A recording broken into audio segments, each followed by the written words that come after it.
Hello, good morning, or good afternoon, or wherever you are, whatever time of day it is. Hello.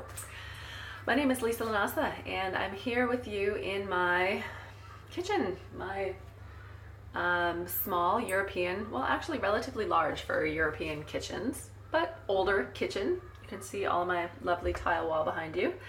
And I don't dare, well, I do dare, I guess, because I'm going to show you the rest of my kitchen. Whoa! Oh, I even have a cabinet door open here. Goes to show you I hadn't really thought of that, but hey, I'm doing things off the cuff. I'm sitting here making my coffee, and I wanted to talk to you a little bit about real life and how real life isn't what we see necessarily in the books. We have this amazing guidebook of Dr. Bernstein's Diabetes Solution, and I do recommend everything that he talks about in his book. But there are certain situations, certain circumstances that we do have to adjust for. And so maybe a limit of 30 grams of carbohydrates isn't exactly what's going to fit for you. That is okay. Maybe at your point in this journey, you're not at 30 grams of carbohydrates per day. That is okay. I'm not militant. I'm not going to say you have to be at 30 grams of carbohydrates. Maybe for your goals, that doesn't work for you. That is okay. Certainly, I don't want to give you a pass. I don't want to give you a pass to be lazy and say, oh, I'm not going to do that. Lisa said it was okay. But you have to know yourself. You have to listen to yourself. And I think that is one thing that is so sorely lacking in this world at this time with all of our devices. We don't listen to ourselves.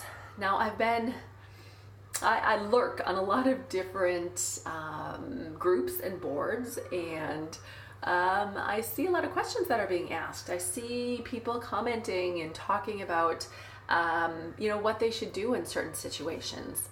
Yesterday, I was on an amazing thread in one group where we were really talking and digging deep into listening to our bodies and this mind-body connection. And when do you listen to your brain? And when do you listen to your body? And I was talking about how I really love stillness, and I do these kind of body checks. Sometimes I do it when I'm walking. I am quite physically active. I live in an urban environment. I walk a lot, usually between 3 and 5 miles per day, just for transportation, getting from one place to another.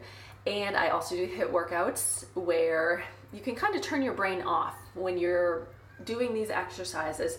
You just have to do them fast, and you do them for a short amount of time, and you let your body take over. And that's what I also experience when I'm walking. I'm walking from point A to point B. I let my body take over, and then I get to kind of be in my head. But during those times, I can do kind of a body scan where I focus on what I'm feeling. I kind of do from head to toe.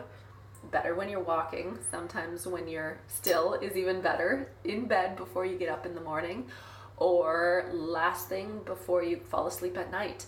And focus on your toes first, and you say, okay, how are my toes feeling? Put your focus on that part of your body, and then bring it up to your calves and your knees and your thighs and your pelvic area and your stomach, and kind of work as a wave coming up your body. It is amazing. And I find that when there is tension in my body, if say my legs are really sore or my feet hurt, I have bad feet. I broke my toe a few years ago in the big toe joint. I have bunions. My feet hurt sometimes. So if I focus my attention there, and I breathe and I relax and I put all of my focus on the area that's hurting, you know what? It usually hurts less afterwards. If my back is hurting, I can do the same thing. You put your focus to where it hurts. You might stretch into it, kind of bring your breath into it. There's my yoga experience talking here, but if you bring your breath into the place that has tension or the place that hurts, and you take some deep breaths. I go through this with my kids all the time. Take some deep breaths, focus on an area of your body that's tight or in pain, and breathe into it. Bring your breath and bring your attention to that one place in your body. It will hurt less afterwards. It is all about perception, and not to get too crazy new agey here, but it is all about energy. It's where you're placing your focus. and where you're placing the breath and the mind power and the energy that helps to release tension. And even sometimes just acknowledging that spot and say, okay, yep, that spot is a little sore right now, a little tender. I'm going to come back to that one. And just acknowledging where you feel pain, where you feel stress, where you feel tension can do so much to understanding your body and to understanding what's happening in your body and when. I also do this, say, when I think my blood sugar might be low, saying, okay, am I feeling any of the symptoms of that right now? Let's see what's happening. Okay, my head might feel just a little bit kind of dizzy, or I'm starting to see some spots. That's one of my symptoms. I start to see spots. Sometimes my lips start to go a little numb, and I can tell that my blood sugar might be going low. Or on the flip side, say, okay, I was just too busy to focus on this before, but now that I'm focusing on my body, I can feel that I have a little headache. I'm thirsty. I'm just kind of tired and sluggish, and so that might be a few things. Maybe I need a glass of water. I probably need to check my blood sugar. And you know what? I feel like my blood sugar might be a little bit higher than normal. So I really need to check my blood sugar and make it a priority at that point in your day. But without these body scans, without these kind of check-ins to see where we're at any given time, we can go through our day just so busy and usually artificially busy, saying, I have to check Facebook, I have to check my computer, I have to do this, I have to do that, rushing from one place to another. And if we just slow down and we listen to what is going on in our body, we can, number one, relax. We can release some of that tension that we're feeling every day from sitting at our desks and typing.